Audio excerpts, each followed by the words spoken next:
Hey guys, welcome back to my YouTube channel study anchor में आपका स्वागत है। एंड सबसे पहले आप चैनल को सब्सक्राइब करके रखेंगे and press the bell icon पर क्लिक करेंगे ऑल वाले पे, ताकि कोई भी हम वीडियो सबसे पहले बनाएंगे तो आपके पास पहुंचेगा। इस चैनल पर आप जीडीएस से रिलेटेड डॉक्यूमेंट वेरिफिकेशन कैसे करें, क्या क्या हमें लेके जाना है, कौन कौन से डॉक्यूमेंट, इन सब टॉपिक को हम कवर करेंगे। आज हम आपको इस वीडियो में बताएंगे कि एक डॉक्यूमेंट वेरिफिकेशन होने के बाद एक अटेस्टेशन फॉर्म फिलअप हमें करना पड़ता है। यह फॉर्म हमें कैसे फिलअप करना है, बिल्कुल पूरा वीडियो हम बताएंगे कि फॉर्म एक एक स्टेप कैसे फिलअप करना है। तो आप विदाउट स्किप किए फॉर्म को देखेंगे कैसे फिलअप करना है, तभी 2-3 बार देख के ही फिलअप करेंगे। कोई भी मिस्टेक हुआ तो डॉक्यूमेंट वेरिफिकेशन जो होने के बाद एक नेक्स्ट स्टेप होता है वो फाइनल मतलब ज्वाइनिंग होता है। तो इस फॉर्म में अगर कोई भी मिस्टेक पाया जाता है तो आपको जॉब मतलब कम चांसेस हो जाते हैं, इसलिए हम कोई भी बिना कोई गलती किए इस फॉर्म को फिलअप करेंगे। तो सबसे पहले आप high school and Aadhaar card को डिटेल्स के अकॉर्डिंग ही कोशिश करेंगे भरने की। अगर आप में कोई मिस्टेक नहीं है तो बहुत अच्छी बात है। और सबसे पहले इस हम वार्निंग पोर्शन को पूरा क्लिक मतलब पढ़ लेंगे। देखिए यहाँ पर वार्निंग दिया हो गया है कि एनी फॉल्स इन इंफॉर्मेशन, तो आपको मतलब कैंडिडेट के हैं तो आपको कैंसिल कर दिया जाएगा, इसलिए हम इसमें कोई भी मिस्टेक नहीं करेंगे। यह फॉर्म आपको 2-3 सेट में मिला होगा, तो हम फर्स्ट फॉर्म फिलअप करके बाकी सेकंड आप उसके अकॉर्डिंग भर देंगे। ये एक पुलिस वेरिफिकेशन के लिए एक फॉर्म आता है, एक डॉक्यूमेंट जीडीएस में हो जाता है, एक एक्स्ट्रा रखा जाता है, इसलिए आप उससे डरेंगे नहीं। फॉर्म देख के डर जाते हैं यार इतना लंबा चौड़ा फॉर्म फिलअप करना है, लेकिन अब जॉब की बात है तो इसलिए हम पूरा केयरफुली भरेंगे। भले हमारा एक दिन लग जाए, एक 2 दिन लग जाए, लेकिन हम इसको जैसे नोट्स बनाते थे बचपन में वैसे ही भरना है। वार्निंग पोर्शन को देख लेंगे आप। बाकी अब हम स्टार्ट करते हैं फॉर्म को फिलअप कैसे करना है, ठीक है। तो चलिए शुरुआत करते हैं। बाकी अपना जब फॉर्म भरेंगे तो एक हाई स्कूल की original marksheet and Aadhaar card को डिटेल्स देख के भरेंगे, कोई भी मिस्टेक नहीं होना चाहिए। And second and third part ये हमारा वार्निंग से रिलेटेड है, इसको आप केयरफुली पढ़ लेंगे पूरा जितना हो सकेगा। और एक हमारे पास रिसेंट टाइम का फ़ोटो होना चाहिए, जो अभी जल्दी का होना चाहिए। वो हमें फ़ोटो 2-3 एक्स्ट्रा रखना चाहिए एंड 4-5 लेके जाना चाहिए डॉक्यूमेंट वेरिफिकेशन के टाइम पे। और वो फॉर्म में हमें चिपका कर एंड ये नाम और यहाँ पर हमें लिखना है, पूरा नाम लिखना है, फर्स्ट नाम एंड लास्ट नाम दोनों लिखना है, वो भी कैपिटल लेटर में लिखना है, याद रखिएगा। सब स्मॉल मतलब फर्स्ट का कैपिटल रखिए, सेकंड सब स्मॉल रख देते हैं, लेकिन हमें पूरा कैपिटल लिखना है, ठीक है। फर्स्ट का नाम भी हमें कैपिटल में लिखेंगे, सेकंड नाम भी कैपिटल में लिखेंगे। बाकी ये हमारा एड्रेस लिखना है, प्रेजेंट एड्रेस मीन जहाँ भी वर्तमान में है। एंड बहुत लोगों का एड्रेस दोनों अलग अलग होता है, मतलब हाउस एड्रेस अलग होता है, प्रेजेंट एड्रेस अलग होता है। ये आपकी सिचुएशन है, अगर आप के दोनों सेम हो तो सेम लिखेंगे, अगर एंड अलग अलग होगा तो आप अलग अलग लिखेंगे, ठीक है। ये पाकिस्तान बांग्लादेश इस पर आप अप्लाई होते हैं, मतलब आप अलग कंट्री से हैं तो आप उस ऑप्शन को छोड़ देंगे। एंड फोर्थ कॉलम है जो कि ये बता रहे हैं आप इंडिया से हैं तो आपको उसमें कोई भी फिलअप करने की ज़रूरत नहीं है। अगर आप कहीं बाहर से हैं तो आप उसको फिल करेंगे, ठीक है। अब अगर आप हमसे इनसे कुछ मतलब नहीं है तो हमें इन्हें फिलअप ही नहीं करना है, उस ऑप्शन को छोड़ देना है। कौन से ऑप्शन को? चौथे वाले ऑप्शन को हमें छोड़ देना है, ठीक है। आ जाएंगे हम अपने पाँचवें वाले कॉलम पे। जो पाँचवा वाला कॉलम है हमारा, यहाँ पर नाम लिखना है। नाम का मतलब हमें पूरा टोटल नाम लिखना है, मतलब first name and last name लिखना है। Nationality, nationality by the birth, by domicile, कहाँ पर आपको जन्म हुआ था, आपका जहाँ जन्म हुआ था आप वो जन्म लिखेंगे। प्लेस ऑफ बर्थ, किस जगह पर जन्म हुआ था, मतलब कौन से डिस्ट्रिक्ट में जन्म हुआ था, आप उस डिस्ट्रिक्ट का यहाँ पर हमें नाम लिखेंगे, कौन सी डिस्ट्रिक्ट में आपका जन्म हुआ था। फिर आपका employed give the description in the official address, यदि आप कहीं पर जहाँ पर रहते थे वहाँ पर जॉब करते थे या क्या करते थे, आप उस डिटेल्स को भरना है। And present postal address, give the last address, आपका जो भी एड्रेस होगा वो लिखना है। अगर नहीं है तो हम उस ऑप्शंस को खाली छोड़ देंगे। एंड परमानेंट होम एड्रेस, आपका जो भी एड्रेस होगा परमानेंट एड्रेस, वो एड्रेस लिखेंगे। याद रखिएगा एड्रेस में अगर आपका परमानेंट एड्रेस सेम है और होम एड्रेस सेम है तो होम और परमानेंट एड्रेस दोनों सेम रहेगा। यदि अलग अलग है तो आप अपना अलग अलग फिल करेंगे। यह आपके ऊपर, आप मतलब आपकी कंडीशन पर डिपेंड है, सबका अलग अलग होता है। ठीक है, अब हमारा नीचे आएगा हमारा father's name and mother's name. यदि आपकी शादी हुई है तो आपका वाइफ या husband name and brother and sister.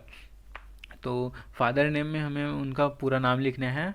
देखिएगा आपने आपके आधार कार्ड पे नाम दिया होगा आपके फादर्स का, तो मतलब इसलिए हम कह रहे हैं कोई स्पेलिंग मिस्टेक ना हो, उसको केयरफुली भरेंगे। आपकी मदर का नाम, एंड आपकी शादी हुई है तो अपने वाइफ या हस्बैंड का नाम, और ब्रदर सिस्टर, या ब्रदर में आपके 2 भाई हैं तो 2, 3 हैं तो 3, सिस्टर आपकी 2 हैं तो 2, 3 हैं तो 3, उनका नाम कॉमा लगा लगा के लिख देंगे। मतलब टोटल आपकी फैमिली में जितने लोग हैं वो सब आ जाएंगे इसमें। ठीक है, अब आते हैं हम अपने 5वें कॉलम पे। 5वां कॉलम ये है हमारा name, information to be the furnished with regard or to son and daughter in case the there are the studying living in the foreign। यह उनके लिए है जिनके मुझे तो नहीं लगता है ये कंडीशन आप लोगों पे अप्लाई होगा, बहुत कम रेयर केस हैं जिनकी बेटी या बेटी किसी फॉरेन स्टेट में पढ़ाई करते हैं, तो वही उनके लिए है। अगर आप इस पर अप्लाई नहीं होते हैं तो आप इस फॉर्म मतलब ऑप्शंस को छोड़ देंगे, इसमें हमें कोई डिटेल्स फिलअप नहीं करना है। ठीक है, अगर आपका अप्लाई होता है तो आप नाम लिख देंगे। 6वें कॉलम में हमें नेशनैलिटी लिखनी है अपनी। नेशनैलिटी में हम लिख देंगे इंडिया। इंडिया लिखने के बाद हम 7वें कॉलम पर आएंगे। 7वें कॉलम में हमें लिखना है डेट ऑफ बर्थ, अपना डेट ऑफ बर्थ लिखना है। एंड बी वाले कॉलम में हमने प्रेजेंट एज लिखना है। प्रेजेंट एज निकालने के लिए आप अपने डेट ऑफ बर्थ वाले ईयर में से अपना प्रेजेंट ईयर माइनस कर देंगे, आपका करेंट एज आ जाएगा। एंड सी वाले कॉलम में अपना लिखना है हाई स्कूल आपका कौन सी एज में कंप्लीट हुआ था। फिर आएंगे 8वें वाले कॉलम पे। 8वें कॉलम में हमें लिखना है प्लेस ऑफ बर्थ है डिस्ट्रिक्ट एंड स्टेट, आपका मतलब जन्म कौन सी स्टेट या कौन सी डिस्ट्रिक्ट में हुआ था उसका नाम लिखना है। एंड बी वाले कॉलम में आप कौन सी स्टेट से बिलोंग करते हैं। बहुत लोगों का अलग अलग स्टेट मतलब होता है, जन्म कहीं और हो जाता है तो वो रहने कहीं और लगते हैं, वो उस कंडीशन में आपका अलग अलग रहेगा। या अगर आपका दोनों सेम है तो आप वहाँ पर सेम ही लिखेंगे, आपका जन्म वहीं हुआ है, आप रहते भी वहीं हैं, तो ये उनके लिए है। अगर आपका सेम है तो सेम, अलग है तो अलग लिखेंगे। बाकी सी वाला कॉलम में आप district and the state to which the your father the originally belong.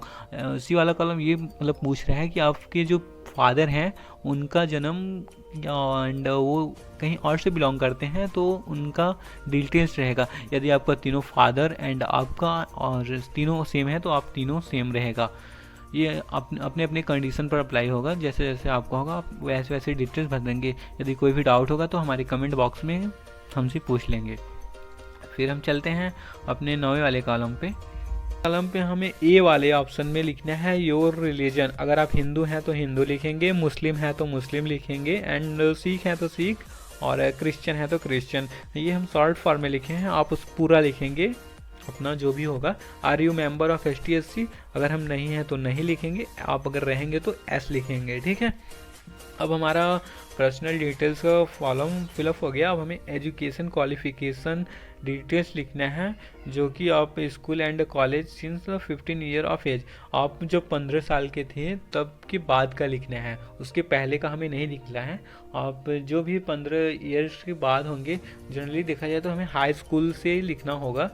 आपके ऊपर आपकी कंडीशन है, जैसे आपने जितनी बार स्कूल चेंज किया होगा, तो हम बस इतना याद रखिएगा, हमें 15 ईयर के बाद का लिखना है। स्कूल का नाम लिखेंगे और इस स्कूल में कब आप इंटर लिए थे उसका डेट लिखेंगे। एंड डेट का मतलब देख लेंगे अपने मार्कशीट वगैरह या रसीद वगैरह पे लिखा होगा, फीस रसीद पे, तो आपने उस स्कूल में इंटर कब लिया था। ये दोनों फॉर्म फिलअप करने के बाद लिविंग का मतलब है कि कब हमने उसको छोड़ा था, मतलब हमारा रिजल्ट वगैरह कब आया था, कब हमने छोड़ा था। एग्जामिनेशन पास्ट, हमने यहाँ कौन सा एग्जामिनेशन पास्ट का मतलब है अगर 10th पास किया तो वहाँ पर 10th लिख देंगे। फिर ऐसे ही सेकेंड, अगर आपने मतलब ये GDS तो वैसे 10th तक का है, अगर आपके ऊपर ये अप्लाई होगा तो आप सेम एज इट इज़ वैसे लिख देंगे, अपने 12th का भी डिटेल्स वैसे ही लिख देंगे सेम। फिर अगर आप ग्रेजुएट हैं तो ऐसे उसके नीचे ग्रेजुएशन का लिख देंगे पूरा, कॉलेज का नाम, date of entering and date of leaving and examination pass. तो आप ग्रेजुएशन लिख देंगे, अगर बीए है तो बीए, बीकॉम है तो बीकॉम।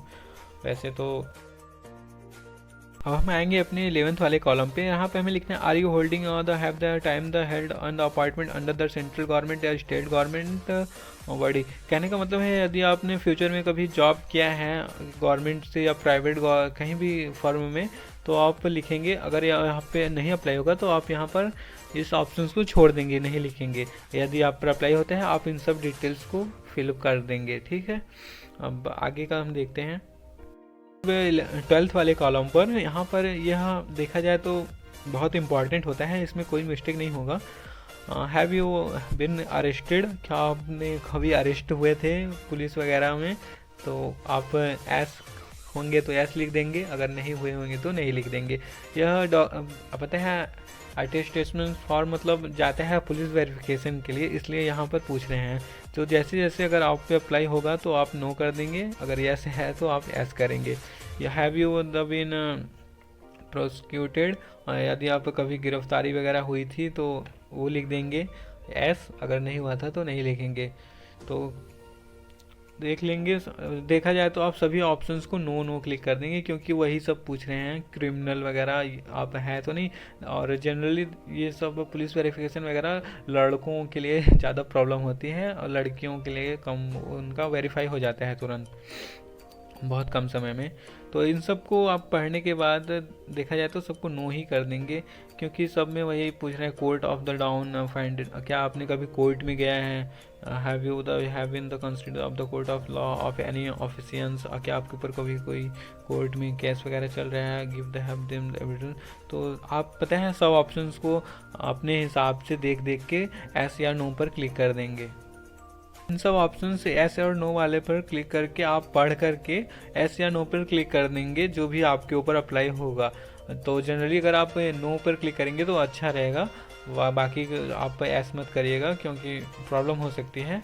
अगर आपके ऊपर ऐसा कुछ भी अप्लाई है तो आप एस करिए, और वैसे तो नो करिएगा, ठीक है।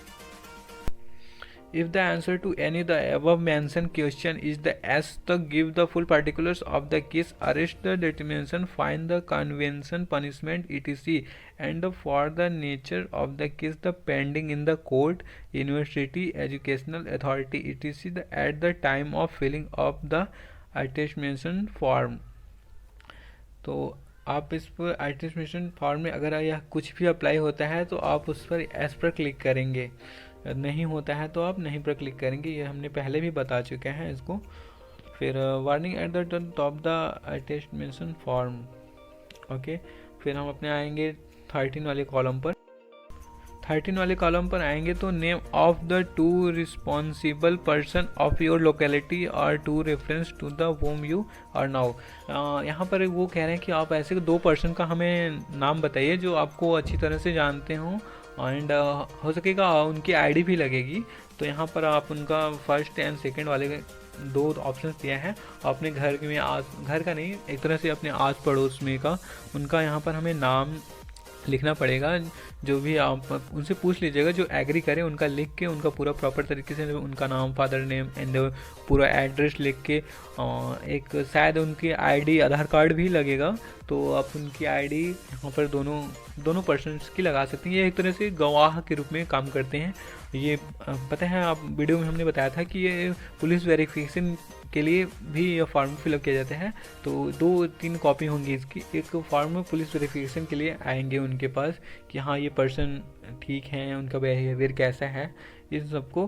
फिर फाइनली यहाँ पर आपका सिग्नेचर ऑफ द कैंडिडेट, आपका यहाँ पर सिग्नेचर रहेगा, प्लेस एंड द डेथ, मतलब डेट कौन सी डेट की है, और प्लेस। यहाँ आपको सिग्नेचर करा लिया जाएगा। यहाँ की इन्फॉर्मेशन जो है करेक्ट है, हमारे द्वारा दी गई जानकारी। और यहाँ अगर कोई भी मिस्टेक होगा तो उसकी रिस्पॉन्सिबल मैं रहूँगा या रहूँगी, इसलिए आप यहाँ पर सिग्नेचर करा लेंगे आपसे। तो आपको समझ में आ गया होगा फॉर्म फिलअप कैसे करना है। अगर कहीं भी कोई भी डाउट हो तो हमारे कमेंट बॉक्स में कमेंट करिएगा, और कुछ भी ना समझ में आया तो वीडियो को 2-3 बार देखिएगा और चैनल को सब्सक्राइब करके रखिएगा। आगे कोई भी डॉक्यूमेंट वेरिफिकेशन जीटीए से रिलेटेड नेक्स्ट प्रोसेस कहीं भी कोई भी टॉपिक होगा तो हम उसको कवर करेंगे, सबसे पहले आपके पास नोटिफिकेशन जाएगा। और वीडियो अगर थोड़ा सा अच्छा लगा हो तो अपने दोस्तों में शेयर करिएगा एंड वीडियो को लाइक करिएगा। Thank you, bye bye. और ओके।